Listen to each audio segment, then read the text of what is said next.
రాజకీయాల్లో ఎన్నో అవహేళనలు, అవమానాలు ఉంటాయి. వాటన్నిటి తట్టుకుని నిలబడ్డాడు కాబట్టినే జగన్మోహన్ రెడ్డి ముఖ్యమంత్రి అయ్యాడు.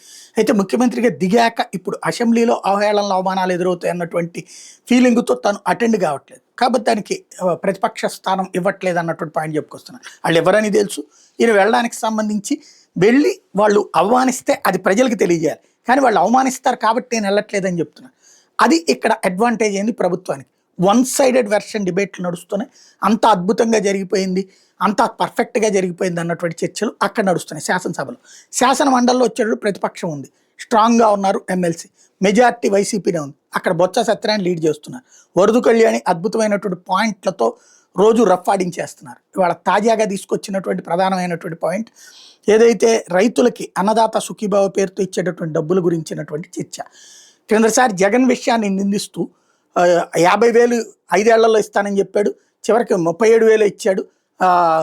కేంద్రం ఇచ్చేదాంతో సంబంధం లేకుండా ఇస్తానన్నాడు, మోసం చేశాడు మిమ్మల్ని. 12,500 ఇస్తానన్నటువంటి వాడు 7,500 ఇచ్చాడు, 6,000 కేంద్రాన్ని లెక్క కట్టాడు.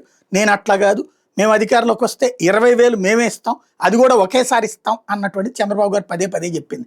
తీరా చూస్తే అధికారంలోకి రాగానే కేంద్రం 10,000 ఇస్తే మేము 10,000 ఇస్తాం, 6,000 ఇస్తే మేము 14,000 ఇస్తాం, 3 దఫాలుగా ఇస్తామన్నారు. ఫస్ట్ చెప్పింది ఏకదమ్ ఇస్తాం 20,000 అన్నటువంటిది, అది జరగలేదు. పైగా ఆ తర్వాత ఫస్ట్ ఏడాది అసలు దాన్ని ఊసే ఎత్తలేదు. రెండో ఏడాది మొన్న ఒక 5,000 రూపాయలు వేశారు. మిగతా డబ్బులు మళ్ళీ మిగతా కిస్తీలతో పాటు వేస్తామని చెప్తున్నారు.